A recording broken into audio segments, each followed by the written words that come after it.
Hello, eighth graders. This is literature for Tuesday, May 5th. Reminding you to stop by the school or have your parents probably stop by the school in the entryway on the table between the 7th and 8th grade areas. There's a copy of the next novel we're doing, the last novel we're doing, called The Bronze Bow.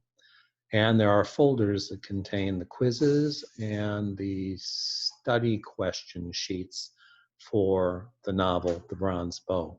So you'll need to be picking that up pretty soon because I'm actually going to assign the first chapter for tomorrow. The books and folders have been there since Friday, so try and have somebody stop by and pick those up in the entryway. Today we're going to take a look at a little more on the types of poetry that we've been talking about. So let me remind you, we have listed, get it up on the screen there, and I think I picked the wrong one. Let's try that one. Nope, not that one. Okay. And I need to drag that if I can. Well, that's weird. Oh, this is screwed up some way. Okay, we'll stop. Can I do that? Oh man, it's not working.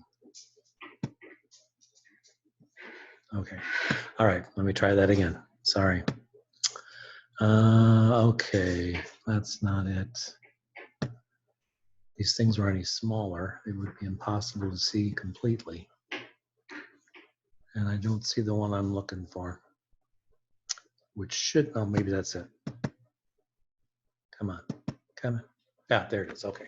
All right, so far we've talked about narrative poetry, which is poetry that tells a story in the course of the poem. We've talked about dramatic poetry that's actually written for the stage, like Shakespeare's plays were written in poetry. Okay, they actually are mostly in iambic pentameter. It's particularly written for the stage. We've talked about lyric poetry, which is the kind that most people think of when they think of poetry. It's poetry that expresses people's thoughts and feelings with a song-like use of words, thus the term lyric, which like we use for song lyrics, some of which may border on being poetry. We talked about epic poems, long, dramatic poems that tell a story, like the one about the Trojan War called the Iliad, and the one about the Ulysses' return from the Trojan War called the Odyssey. And lastly, most recently, we talked about light verse, which is just poetry that's sort of for fun. So a few more forms. The main forms actually are the first four we've listed. Light verse is just sort of a sub form and not a real important one. But to name a couple more short forms, kind of related to light verse, we'll add lyric or limerick, a short, funny kind of poem. For example, this one says, there was an old man of Peru who dreamed he was eating his shoe. He awoke in the night in a terrible fright to find it was perfectly true. He was eating his shoe. Okay, another form, form you've probably run across before, a Japanese form of poetry called haiku, which is a specialized form that creates a picture image using few words to suggest more than it actually says. These are usually based on nature, but they say something about life in their statement about nature. And so one example that I have here says, many winds that blow, ask them which leaf of the tree will be the next to go. Okay, it sounds like it's talking about leaves blowing off the trees, maybe in the fall when it's windy and trees are losing their leaves. But it could also be about life and about people leaving this life through dying. You know, as leaves blow down from the trees, which one's going to be the next one? Another form is a sonnet. Shakespeare wrote a lot of these. It's kind of poetry just as highly structured as haiku, but longer. Usually, it's traditionally, it has 14 lines in a fixed pattern of rhyme and rhythm. And the first 8 lines sort of move the poem in one direction. The last 6 take it in another. There's a shift in mood or thought after the first 8 lines. Something we saw an example of in the poem I read the other day about that thriller episode is free verse. This is poetry that doesn't look like poetry. It doesn't use meter or rhyme or regular rhythm. The poet just writes his thoughts down, kind of like in unorganized form, maybe. So those are some subtypes we hadn't talked about before. And then to just cover a few examples, one that you've probably run across before is a poem by Robert Frost called Stopping by the Woods. Let me type the title here. Stopping by the woods on a snowy evening. Now it's chilly as I'm filming this today because it's Monday and it's gotten chillier through the day and cloudier. Not quite wintry yet. So you have to put yourself, maybe use your imagination to think back to winter, or maybe those couple weeks ago when it was still snowing. You could maybe relate to this better. So Robert Frost, one of my favorite poets, but he wrote this: "Whose woods these are, I think I know. His house is in the village, though. He will not see me stopping here to watch his woods fill up with snow." So he's off in the woods. There aren't any other people around. It's nighttime and it's snowing. So you can kind of see the scene in your mind's imagination. Remember, we talked about how to mark the rhyme scheme of a poem. And I just want to refresh your memory on that all that's involved in that is using the letters of the alphabet to mark this. First line says, "Whose woods these are, I think I know." Okay, so we put an A, since that's the first line, we put an A at the end of that line. Now, any line that would rhyme with the word know in its end word, we will list as an A, okay? And that's the case with the second line. His house is in the village, though. That rhymes with no. So we're going to mark that with another A, okay? Third line says, "He will not see me stopping here." Now that doesn't rhyme with either of the other two, so we mark that with a B. And then the fourth line says, "To watch his woods fill up with snow."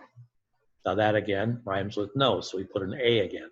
So the rhyme scheme for this first stanza would be A, B, A. And you mark it on the end of the line where the closing words are, okay? I'm going to add the title or the author here, Robert Frost. Okay, second stanza. He says, "My little horse must think it queer to stop without a farmhouse near, between the woods and frozen lake, the darkest evening of the year." Okay, so if you think back to when we were talking about the different poetic devices, one we talked about was personification. When you make something that isn't human, you give it human qualities. In this case, he's imagining what his horse is thinking, okay? Which would make it a human being. So that would make the horse human-like. That's personification. And the horse is saying, "Why are we stopping here? There's nothing here. Just snow and woods." Okay. And if we went on with rhyme scheme now, this stanza starts with the line, "My little horse must think it queer." Now, nothing we've had so far rhymes with queer. So we're going to put a, oh, it does. I'm sorry, I was wrong. The third line of the previous stanza ended with here, which does rhyme with queer. So we're going to put a B now because we had marked here in the first stanza with a B, okay? Second line, "To stop without a farmhouse near," that also rhymes with that, so we put another B. Third line, "Between the woods and frozen lake." Lake doesn't rhyme with anything we've had so far, so we mark that with a C, okay? And the last line, "The darkest evening of the year." There's another B, all right? So now we found the rhyme scheme has this pattern. In the first stanza, it was A, B, A. second stanza, B, B, C, B. So that makes me think that probably as the poem goes on, we're going to have the next one should be C, C, D, C. And that's how it's going to be. So listen to the fourth or third stanza. He, meaning the horse, gives his harness bells a shake to ask if there is some mistake. Again, why are we stopping here? The only other sounds the sweep of easy wind and downy flake. So the only other sound you could hear is the snow falling, which doesn't make a lot of sound, but it does make a sound if you, again, if you use your mind's your mind's eye or imagination. Okay, so, and that, if you were listening, shake rhymed with lake from the previous stanza, the third line, so it's a C. So the pattern for this stanza is going to be C, C, D, C. Okay. Then the last stanza says, the woods are lovely, dark, and deep, but I have promises to keep, and miles to go before I sleep, and miles to go before I sleep. Okay, so you might have noticed that breaks the pattern there because all of these words all these lines end with words that rhyme with sweep from the previous stanza. So this stanza would actually be D, D, D, D. They're all Ds. Okay. All right. So you've got, now this could considerably be it could be considered a narrative poem because it tells a story. Okay. But it fits more into the lyric poetry category because he's not just talking about taking a ride in his wagon drawn by horses or a horse and watching snow fall in the woods. There's more going on here. So on a narrative level, that's what the story is. He's riding his wagon along, drawn by a horse. He stops to watch this woods fill up with snow. It's kind of a peaceful scene, okay? But there's other things going on symbolically here. And really, I've seen analysis of this poem that could go on for several pages, like 4 or 5 pages worth of what's going on symbolically here, okay? And if we analyze the poem according to some of the other poetic devices we talked about, there is alliteration, there's assonance in places, there's consonance in places, there's the symbolism we talked about, there's the personification we've talked about, and even a little bit of onomatopoeia with all the S words that make it sound like snow here and there. Okay, so if we're thinking what I've read about the poem in terms of what's going on symbolically, and if you put yourself in the narrator's place, he's making this stop, and again, the horse would stand for nature, and how nature itself doesn't understand why this human being is making this choice to stop and watch the snowfall here. Because it's cold, the horse wants to get back to its warm barn. There doesn't seem to be a reason for this. But if you think along the lines of it from the narrator of the poem, he's busy. He's got a lot of stuff to do. He's got a lot going on. He's busy and maybe overly involved in his life. And watching this scene and thinking about becoming part of it, say he just chose to stay here and continue to watch this snowfall, it sort of symbolizes something outside of life, as if he's considering what it would be like to be just part of the natural world and not have all the human responsibilities and duties that he has. He would like that. It would be a rest for him. It would be a way to relax. But then at the end of the poem, he remembers, hey, I've got a lot of things I need to do. That's what those the repeated line, and miles to go before I sleep, he's talking about, I got a lot of things to do before I can have that final rest of being done with human responsibilities. So maybe more going on there than you probably thought there was. Okay, I'll give an example of light verse, a short one here called the octopus. It says, "Tell me, O octopus, I begs, is those things arms or is they legs? I marvel at the octopus. If I were thou, I'd call me us." Another one about walking in the snow. This more literally about walking in the snow is called Velvet Shoes.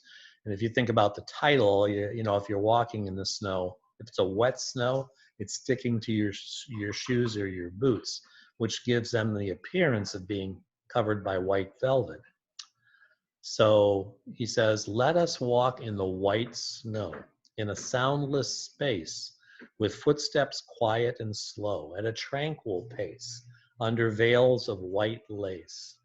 I shall go shod in silk, and you in wool, white as a white cow's milk, more beautiful than the breast of a gull. We shall walk through the still town in a windless peace. We shall step upon white down, like on ducks or geese, upon silver fleece, upon softer than these. We shall walk in velvet shoes wherever we go.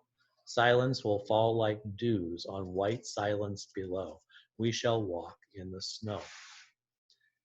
A little bit narrative, but more again, what you would consider lyric poetry with symbolism in it again. Another example of light verse, the habits of a hippopotamus. The hippopotamus is strong and huge of head and broad of bustle. The limbs on which he rolled along are big with hippopotamuscle. He does not greatly care for sweets like ice cream, apple pie, or custard, but takes to flavor what he eats a little hippopotamustard. The hippopotamus is true to all his principles and just. He always tries to do his best to do the things one hippopotamus must. He never rides in trucks or trams, in taxicabs or omnibuses, and so keeps out of traffic jams and hippopotamuses. So the some of the words in there kind of indicate the fact that it's a British poem, not with words that we don't normally use real often in the United States. Let's see. Another light verse. We haven't done much light verse, but here's another one called, and there's allusion to this. Remember we talked about illusion. It's not illusion like a magician does, but allusion. It starts with an A, and it means it refers to something that the writer is assuming the reader is familiar with, something they've heard about before. So this light verse example is called "The Embarrassing Episode of Little Miss Muffet." So, okay, you've probably heard the nursery rhyme about Little Miss Muffet. So it says, "Little Miss Muffet discovered a tuffet which never occurred to the rest of us. And as 'twas a June day and just about noonday, she wanted to eat like the best of us. Her diet was whey, and I hasten to say it's wholesome and people grow fat on it. The spot being lonely, the lady not only discovered this tuffet, but sat on it. A rivulet," it's like a little stream, "gabbled beside her and babbled, as rivulets always are thought to do, and dragonflies sported around and cavorted, as poets say dragonflies ought to do. When glancing aside, for a moment she spied a horrible sight that brought fear to her. A hideous spider was sitting beside her and most unavoidably near to her. Albeit unsightly, this creature politely said, 'Madam, I earnestly vow to you, I'm penitent that I did not bring my hat. I should otherwise certainly bow to you.'" So it's a respectful spider, at least.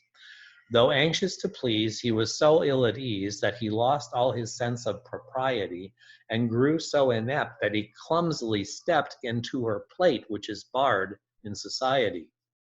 This curious error," the fact that he stepped in her plate in the way, "this curious error completed her terror. She shuddered and growing much paler, not only left Tuffet, but dealt him a buffet," in other words, she thumps at him, "which doubled him up in a sailor knot." You can picture the spider doubling up. It should be explained that at this he was pained, and he cried, "I have vexed you, no doubt of it. Your fists like a truncheon. You're still in my luncheon. was all that she answered. Get out of it. And the moral is this, be it madam or miss, to whom you have something to say, you are only absurd when you get in the curd, but you're rude when you get in the way. Okay, so there's an obvious pun there. Way is usually spelled W-A-Y. This is like the food kind of way, W-H-E-Y. So there's a lot going on here too, even though it's light verse. There's a story, so we could call this a narrative poem too. But we could also call it a didactic poem because it has a moral, a lesson we're supposed to learn from life. So remember the term didactic from when we were studying poetic terminology. Let's see. Okay, we talked about dramatic poetry, and there's a section of Romeo and Juliet on this page, which is actually Romeo's speech when he first sees Juliet. And as you know from the play, it's love at first sight. But he just doesn't say, wow, that's a good-looking girl. He expresses it this way in dramatic poetry. Romeo says, oh, she doth teach the torches to burn bright. In other words, she is so bright with beauty, she could teach torches how to really burn well. It seems she hangs upon the cheek of night like a rich jewel in an Ethiop's ear. Ethiopians are known for having particularly dark skin. And so if you picture a bright silver, let's say, jewel on the ear of an Ethiopian person, it would maybe stand out more so than on another person. He says, beauty too rich for use, for earth too dear. So shows a snowy dove trooping with crows. So she stands out as much as a dove would in a flock of crows, as yonder lady over her fellows shows. The measure done, because music's playing, he says, when this song's done, I'll watch her place of stand, and touching hers make blessed my rude hand. Did my heart love till now, forswear its sight, for I never saw true beauty till this night. Okay, so one thing you might not be aware of from the play Romeo and Juliet is that at the beginning of the play, Romeo is heartbroken because he has fallen in love with a girl and she's not interested in him. So he's suffering from unrequited love. And his friends actually get him to go to the party where he sees Juliet for the first time, trying to cheer him up and get him out of this mood of being heartbroken. So they invite Romeo to this feast or this party that he shouldn't be going to because he's a Montague, and the party is given by the Capulets. Juliet's a Capulet, and those two families hate each other. But they go in masks, so nobody knows who they are, or supposedly nobody knows who they are. And he doesn't know she's a Capulet when he first sees her. Wouldn't make any difference anyway, because he has fallen in love at first sight. So very expressive. And there's, is that my phone? What is that? Something outside? Yeah. Oh. So there's lots going on here. As I said, there are similes, there are metaphors. It's actually written in the poetic form called iambic pentameter, as the whole play is.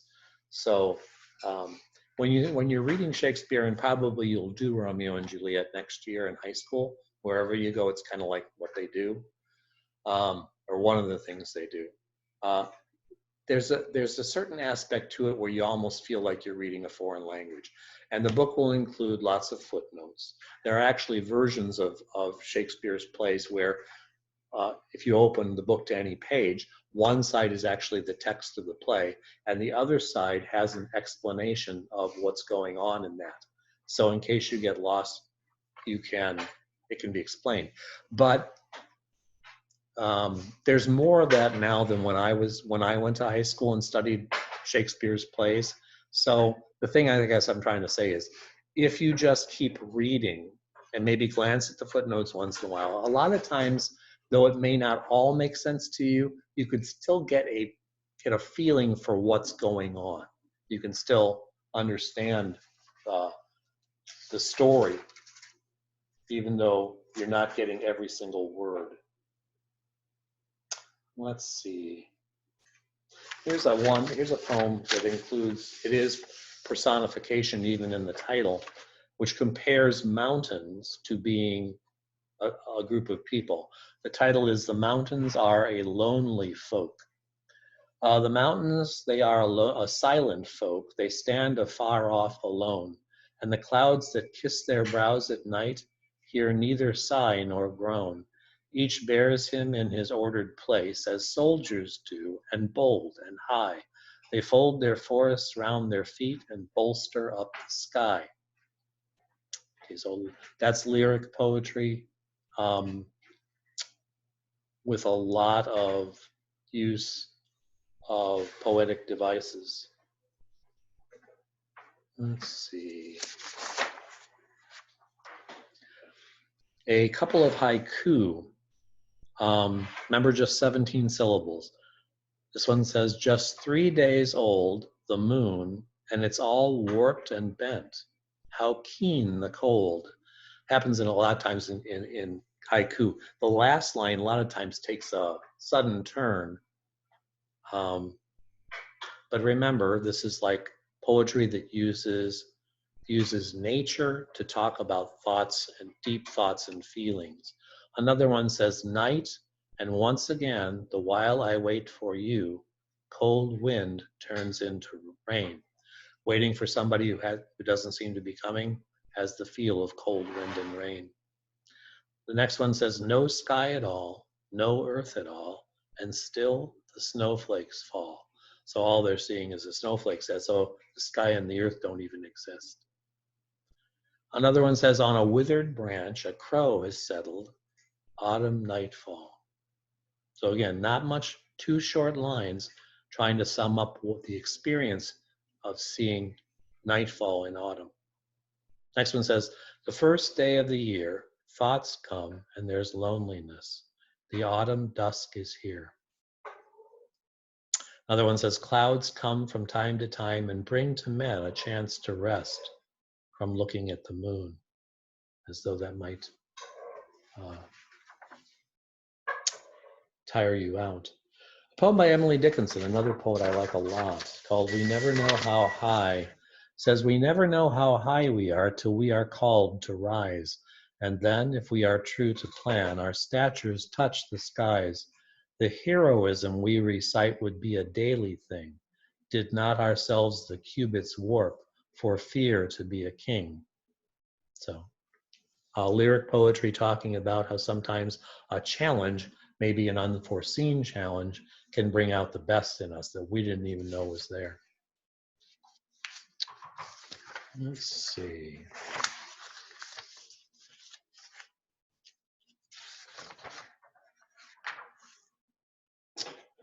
This is a story poem about, you probably have seen,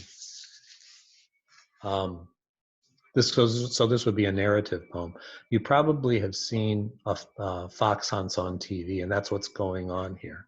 But the poem is called Crystal Moment. Once or twice this side of death, things can make one hold his breath. From my boyhood I remember a crystal moment of September. A wooded island rang with sounds of church bells in the throats of hounds. If you think of dogs barking as they're chasing the fox, like if you've seen that on TV, it does kind of sound like church bells almost from a distance. A buck, so male deer, leaped out and took the tide, so he jumps into the river, with jewels flowing past each side. So it's kind of like the flecks in the water reflecting the sunlight. With his head held high like a tree, he swam within a yard of me. I saw the golden drop of light in his eyes turn dark with fright. I saw the forest's holiness on him like a fierce caress. Fear made him lovely past belief. My heart was trembling like a leaf. He leaned towards the land and life with need above him like a knife. In his wake, the hot hounds churned, so they're close behind. They stretched their muzzles out and yearned. They bayed no more, so they're swimming now, so they're not barking. They bayed no more, but swam and throbbed. Hunger drove them till they sobbed. Maybe the hunters hadn't fed them, so they'd be better, more fervent to hunt. They bayed no more, but swam and throbbed. I read that already. Hunger drove them till they sobbed. Pursued pursuers reached the shore and vanished. I saw nothing more. So they passed, a pageant such as only gods could witness much. Life and death upon one tether, like a rope, and running beautiful together.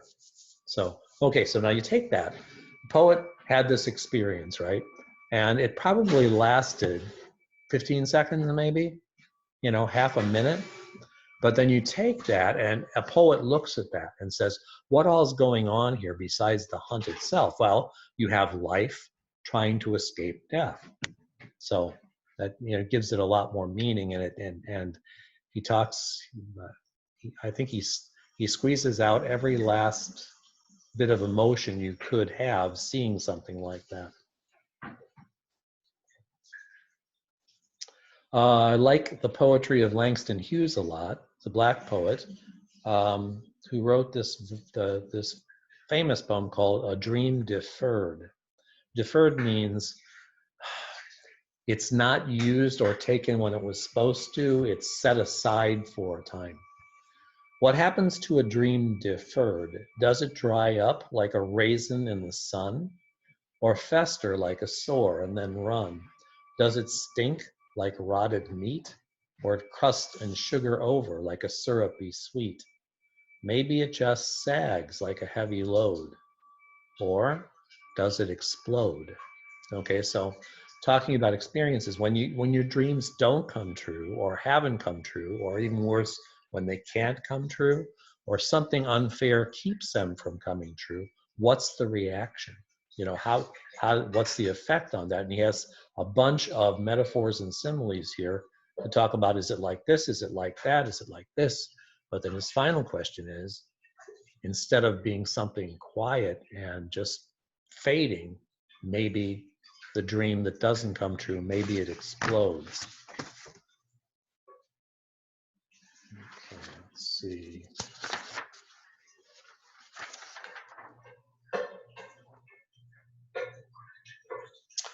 This one is a story poem, a narrative poem that I first ran into actually when I was in high school. It was my high school, I think my sophomore English book, called The Fool's Prayer. And by fool, we're talking about a jester, like a king's jester, whose duty it is, or whose job it is, to entertain the king and make him laugh. The royal feast was done. The king sought some new sport to banish care, and to his jester he cried, Sir Fool, kneel down and make for us a prayer. King thinks this will be fun. See what he comes up with. The jester doffed his cap and bells and stood the mocking court before. So the whole king's court is there watching. They could not see the bitter smile behind the painted grin he wore. He bowed his head and bent his knee upon the monarch's silken stool. His pleading voice arose, O Lord, be merciful to me, a fool. And the jester goes on with his prayer. No pity, Lord, could change the heart from red with wrong to white as wool. The rod must heal the sin, but Lord, be merciful to me, a fool. 'Tis not by guilt the onward sweep of truth and right, O Lord, we stay. 'Tis but our follies that so long we hold the earth from heaven away. These clumsy feet still in the mire grow crushing blossoms without end. These hard, well-meaning hands we thrust among the heartstrings of a friend. The ill-timed truth we might have kept, who knows how sharp it pierced and stung. The word we have not sense to say, who knows how grandly it had rung. If we'd only said that thing we thought of saying that would have helped somebody. Our faults no tenderness should ask. The chastening stripes must cleanse them all. But for our blunders, oh, in shame, before the eyes of heaven we fall. Earth bears no balm for our mistakes. Men crown the knave and scourge the tool that did his will. But thou, O Lord, be merciful to me, a fool. So that he actually comes up with a prayer that's not funny. It's actually talking about how often we fail to show kindness and love towards our fellow man. It ends with this stanza: the room was hushed. In silence rose the king and sought his gardens cool, and walked apart and murmured low, be merciful to me, a fool.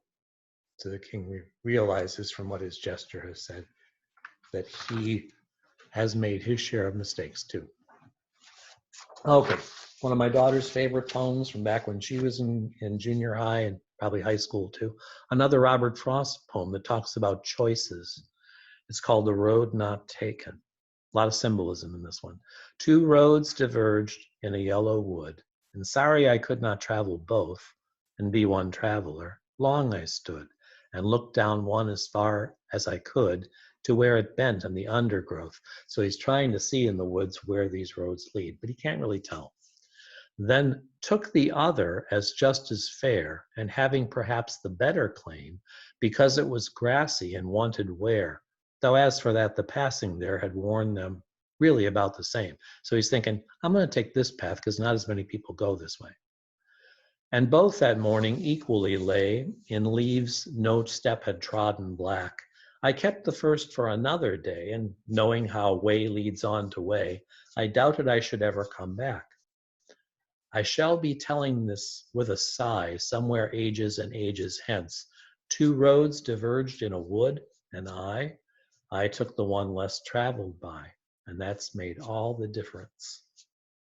Okay, remember I said lots of symbolism here. Notice he doesn't say, did it make a big difference that he took that road because it turned out well? We like to think that maybe. Or did it make all the difference because he really wished he'd taken the other one?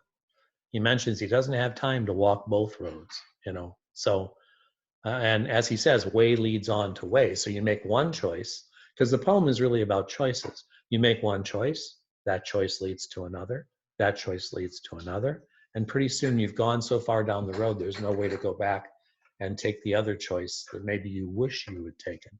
Or maybe, you took the right one. You're saying, man, I'm sure glad I did that. So, not a real long poem, 4 stanzas, but it really says a lot. Let's see. Here's another personification poem. I think this is Carl Sandburg too, called The Fog. The fog comes in on little cat feet and sits looking over the harbor and city on silent haunches and then moves on. So it just compares the fog creeping in to being like a cat. And it does, we think of cats sort of creeping along. So that sort of fits. Another one that has personification to it called Barter. This is by Sarah Teasdale. I like her poetry too. Life has loveliness to sell. So picturing life as being a person. Life has loveliness to sell, all beautiful and splendid things, blue waves whitened on a cliff, soaring fire that sways and sings, and children's faces looking up, holding wonder like a cup. Life has loveliness to sell, music like a curve of gold, scent of pine trees in the rain, eyes that love you, arms that hold, and for your spirit's still delight, holy thoughts that star the night. Spend all you have for loveliness, buy it and never count the cost. For one white singing hour of peace, count many a year of strife well lost. And for a breath of ecstasy, give all you have been or could be. So a lot of symbolism in that one too. A lot of metaphors, a lot of similes. Let's see.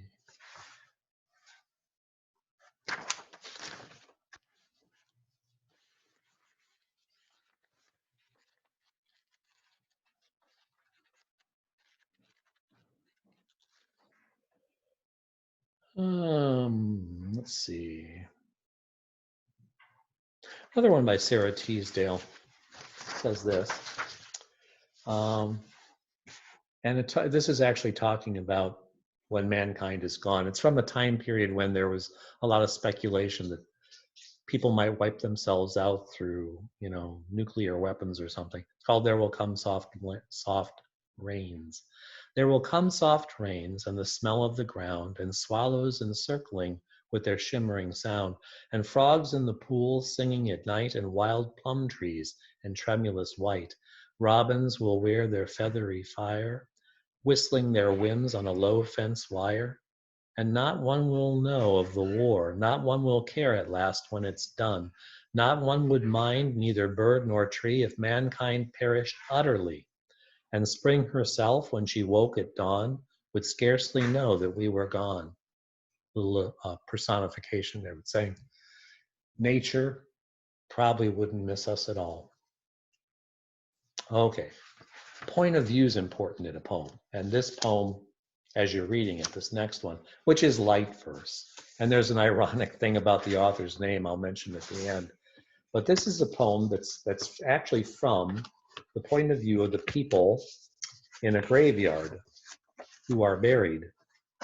And they're afraid of the human beings who walk past the graveyard. It's called 13 o'clock.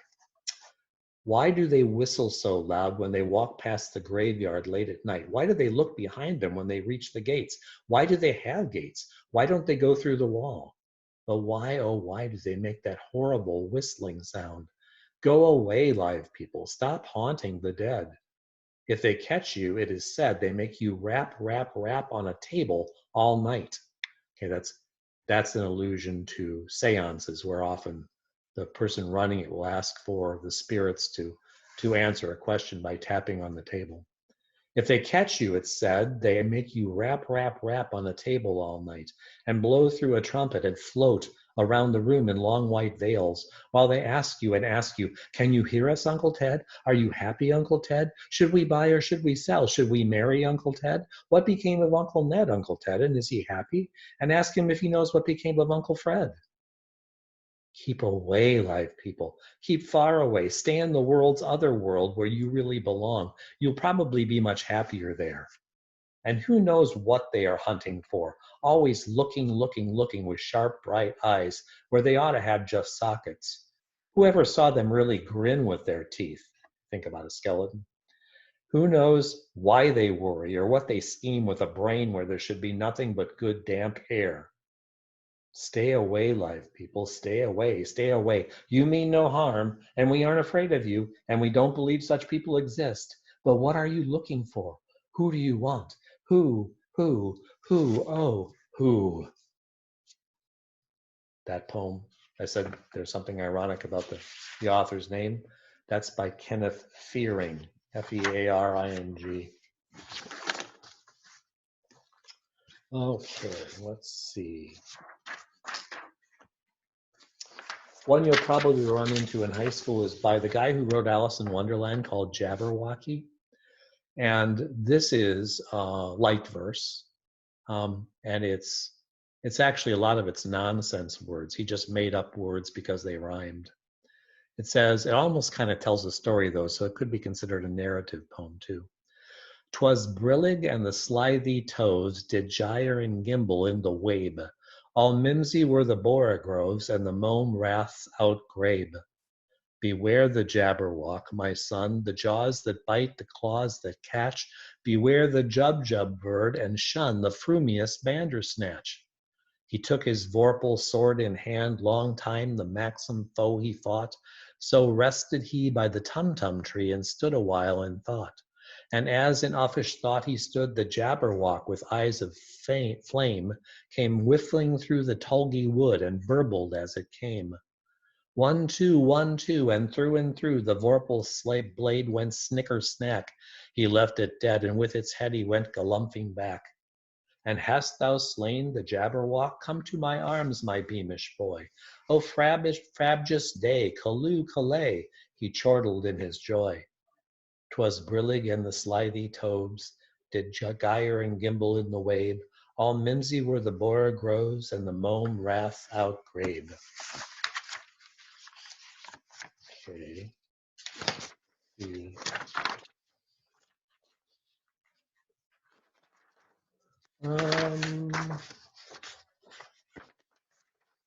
Oh, there's a narrative poem we'll have to do another time. No, actually, maybe I'll do it. I'm reading Right now I'm reading Call of the Wild by Jack London, and it fits in well with this poem, which is actually light verse, sort of, but it's a narrative. Are you Skyping? No. Oh, This is from okay. Okay, so this is called The Cremation of Sam McGee, and it also takes place like Call of the Wild, and like the story we read called To Build a Fire. It takes place in Alaska during the gold rush, and some of the names of the places mentioned are the same. There are strange things done in the midnight sun by the men who moil for gold. The Arctic trails have their secret tales that would make your blood run cold. The Northern Lights have seen queer sights, but the queerest they ever did see was that night on the marge of Lake Lebarge that I cremated Sam McGee. Now, Sam McGee was from Tennessee, where the cotton blooms and blows. Why he left his home in the South to roam round the pole, the North Pole, uh, God only knows. He was always cold, but the land of gold seemed to hold him like a spell, though he'd often say in his homely way that he'd sooner live in hell. On a Christmas day, we were mushing our way over the Dawson Trail. Talk of your cold through the parka's fold, it stabbed like a driven nail. If our eyes we would close, then the lashes froze till sometimes we couldn't see. It wasn't much fun, but the only one to whimper was Sam McGee. And that very night, as we lay packed tight in our robes beneath the snow, and the dogs were fed, and the stars o'erhead were dancing heel and toe, he turned to me and, Cap, says he, I'll cash in this trip, I guess. And if I do, I'm asking that you won't refuse my last request. So he thinks he might die on this trip. He won't survive. Well, he seemed so low that I couldn't say no. Then he says with a sort of a moan, it's this cursed cold, and it's got right hold till I'm chilled clean through to the bone. Yet 'tain't being dead, it's my awful dread of the icy grave that pains. So I want you to swear that foul or fair, you will cremate my last remains. Well, a pal's last words is a thing to heed. A pal's last need is a thing to heed, so I swore I would not fail, and we started on at the streak of dawn, but God, he looked ghastly pale. He crouched on the sleigh and raved all day of his home in Tennessee, and before nightfall a corpse was all that was left of Sam McGee. There wasn't a breath in that land of death, and I hurried, horror driven, with a corpse half hid that I couldn't get rid because of a promise given. It was lashed to the sleigh, and it seemed to say, you may tax your brawn and brains, but you promised true, and it's up to you to cremate my last remains. Now a promise made is a debt unpaid, and the trail has its own stern code. In the days to come, though my lips were dumb, in my heart how I cursed that load, the body. In the long, long night by the lone firelight, while the huskies round in a ring howled out their woes to the homeless snows, oh God, how I loathed that thing. And every day that quiet clay seemed to heavy and heavier grow. And on I went, though the dogs were spent and the grub was getting low. The trail was bad, and I felt half mad, but I swore I would not give in. And I'd often sing to that hateful thing, and it hearkened to me with a grin. Till I came at last to the lake, to the marge of Lake Lebarge, and a derelict there lay, like a wrecked ship. I was jammed in the ice, but I saw in a thrice it was called the Alice May. And I looked at it, and I thought a bit, and I looked at my frozen chum. Then here, said I, with a sudden cry, is my crematorium. He's going to use the wrecked ship, which is made of metal, as a place to burn Sam McGee's body. Some planks I tore from the cabin floor, I lit the boiler fire. Some coal I found that was lying around, and I heaped the fuel up higher. The flames just soared, and the furnace roared, such a blaze you seldom see. And I burrowed a hole in the glowing coal, and I stuffed in Sam McGee. Then I made a hike, for I didn't like to hear him sizzle so. And the heavens scowled, and the huskies howled, and the wind began to blow. It was icy cold, but the hot sweat rolled down my cheeks, and I don't know why. And the greasy smoke in an inky cloak went streaking up the sky. I do not know how long in the snow I wrestled with grisly fear. But the stars came out and they danced about ere again I ventured near. I was sick with dread, but I bravely said, I'll just take a peep inside. I guess he's cooked and it's time that I looked, and the door I opened wide. And there sat Sam, looking cool and calm in the heart of the furnace roar. And he wore a smile you could see a mile, and he said, please close the door. It's fine in here, but I greatly fear you'll let in the cold and the storm. Since I left Plumtree down in Tennessee, it's the first time I've been warm. There are strange things done in the midnight sun by the men who moil for gold. The Arctic trails have their secret tales that would make your blood run cold. The Northern Lights have seen queer sights, but the queerest they ever did see was that night on the marge of Lake Labarge. I cremated Sam McGee. Okay, so light verse, sort of like he thaws out, I guess you could say. Did that one. There's those.